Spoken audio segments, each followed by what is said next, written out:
ശ്രീമദ് ഭഗവത്ഗീത അധ്യായം 2 ശ്ലോകം 13. ദേഹിനോസ്മിൻ യഥാ ദേഹേ കൗമാരം യൗവനം ജരാ തഥാ ദേഹാന്തരപ്രാപ്തിർധീരസ്തത്ര ന മുഹ്യതി. ജീവന് ഈ ദേഹത്തിൽ കൗമാരം, യൗവനം, ജര എന്നിവ എപ്രകാരം സംഭവിക്കുന്നുവോ അതേപോലെ തന്നെ മരണാനന്തരം മറ്റൊരു ദേഹപ്രാപ്തിയും ഉണ്ടാകുന്നു. ധീരന്മാർ ഈ മാറ്റത്തിൻ്റെ പൊരുളറിഞ്ഞ് ദുഃഖിക്കുന്നില്ല. ശ്ലോകം 14.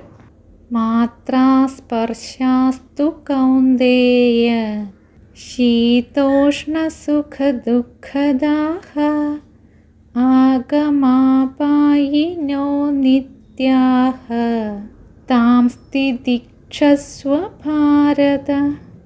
അല്ലയോ അർജുന, ഇന്ദ്രിയ വിഷയങ്ങൾ ചേരുമ്പോൾ അനിത്യങ്ങളായ ശീതം, ഉഷ്ണം, സുഖം, ദുഃഖം എന്നിവ ഉണ്ടാക്കുന്നു. അവ വന്നു പോയിക്കൊണ്ടിരിക്കുന്നവയും നശിക്കുന്നവയുമാണ്. അതുകൊണ്ട് അവയെ തരണം ചെയ്യുക.